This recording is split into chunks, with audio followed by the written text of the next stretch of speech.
George, way off. It's the side of... You know, if there was an award for the most hated individual by the end of each NBA season, just looking at the past 5 years, I would say 2015 would go to Joakim Noah, 2016 would go to Draymond, 2017 and 18 would go to KD, and then low-key, 2019 would go to Kyrie. But this year, after the weird 2020 season, there is no doubt in my mind an award like this would go to Paul George. And as a fan of the NBA, I don't even hate the guy, but many people do hate him as a player, and the clowning that's been associated with his name after this year's playoffs is second to none. I mean, the intro clip says it all, man. The jokes are endless and the NBA social media is ruthless, but why the hate?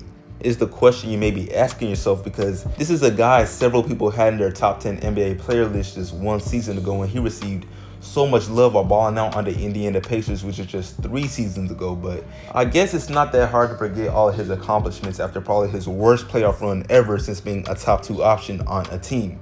So yeah, in this vid, I will explain why and how did the respect and love of so many fans get taken from him that fast and turn into hate? Like, you cannot tell me I'm lying when I say it seems like everybody hates Paul George. But before I go further, man, what's good YouTube? Plug Speaks back with a vid. If you're new, subscribe. If you still remember the elite Pacers Paul George, sub up. I'm posting quality basketball content 2 to 3 times a week, and we're trying to hit 1K within a month. Back to the vid though.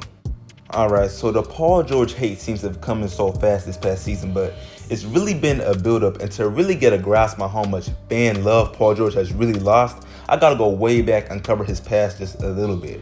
I remember he broke out in his 3rd season in the league and helped lead the Pacers to the Eastern Conference Finals versus the Miami Heat super team 2 years in a row. The first time he played the Heat in the playoffs, the series went 7 games, and although his Game 7 performance was not too good at all, he did have the excuse of being such a young player. I mean, he was only 23. But fast forward a little and he's steady balling and gets a terrible broken leg injury in the Team USA scrimmage, and no one enjoys seeing a player get injured, so of course the fan love was going crazy, just wanting him to bounce back and all that.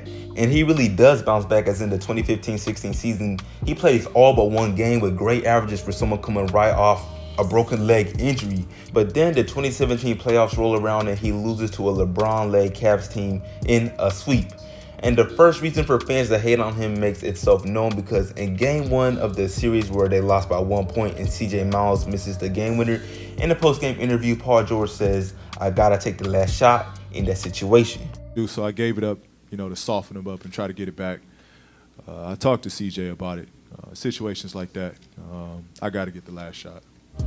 Which isn't even really a bad thing to say, being that he was the #1 option on that team, but it still rubbed people the wrong way, because at that time in his career, he had never hit a go-ahead shot in the final 10 seconds of the 4th quarter or overtime. But he got the pass there, honestly, because most fans did not turn on him like they have now, being that he wasn't even really in the wrong. So let me fast forward some more. He gets traded to the Thunder for Victor Oladipo and Sabonis after letting it be known Indiana just isn't doing it for him anymore, and he joins Westbrook just 1 season after Westbrook lost KD. So everything's rolling good, right? The fans' love is still there, but his first season with OKC is just somewhat underwhelming, as he posts solid stats but ultimately gets bounced out the playoffs in 6 games in their first round by a rookie Donovan Mitchell-led Utah Jazz team, who obviously was a solid team, but it was not how OKC fans expected their season to end. But the following year, PG has probably the best regular season of his career and finishes top 3 in MVP voting, and the fan love is probably the highest it's ever been since its Indiana days. But it's beyond tough. All of this happens just for them to get bounced out the playoffs in 5 games by the Damian-led Blazers, with the shot that sent them home being defended by none other than Paul George himself. And this is where I feel everything went wrong, because in the post-game interview after just being eliminated, Paul George decides it's a great idea to refer to Dame's game winner as a bad shot. When you defended it about as well as you can, at some point you got to let a guy shoot that, don't you, and just live with the results? Yeah. I mean, that's a bad shot. Care what anybody says, that's a bad shot. But hey, he made it.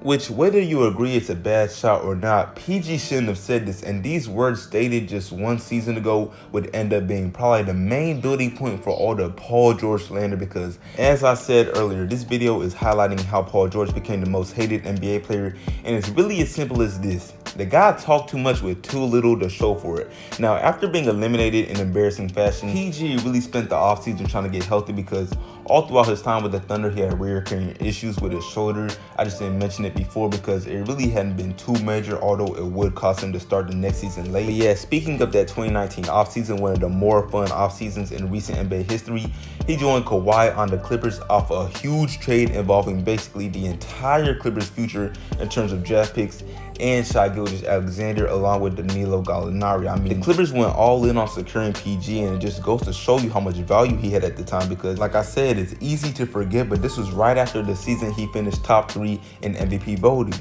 But anyway, this is where I'd say another heap of fans jumped on the hate train because after this trade, Paul George came out and said that he grew up a Clippers fan when just a couple years back when demanding a trade away from the Pacers, he let it be known his preferred destination was the Lakers, and that when he first fell in love with the game of basketball, he pictured himself in a Lakers jersey. Like, bro, which one is it?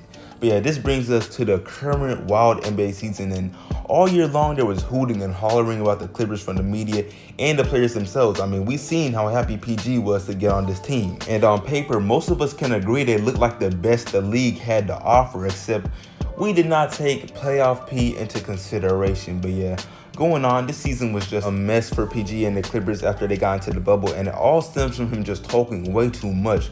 From proclaiming how much rest his hamstring got during the break before the bubble, to throwing shade at Harden during his shooting slump, saying that he takes pride on being effective on both ends of the floor, to clowning Damian Lillard on Instagram. It's a mess, and I'm sure I could mention more examples of him just talking reckless, but the talk isn't even the only reason I feel he's getting hated, because honestly, in the game of basketball, we all know you can really get away with talking crazy if you back up the trash talking. And that is what Paul George failed to do in every way, shape, and form. The man averaged 18.5 points per game on 35% shooting from the field in the first round, and I get it. Yada, yada, yada. Players have shooting slumps, even stars. My favorite player, Kemba, had an awful stretch near the end of the Raptors series, but at least the guy doesn't go off talking crazy. But yeah, like I was saying, this postseason was a mess for PG, and in Game 7 versus the Nuggets, where he shot just 6 for 19 and had 15 points, the shot where he hits the side of the backboard just has to be the icing on the cake.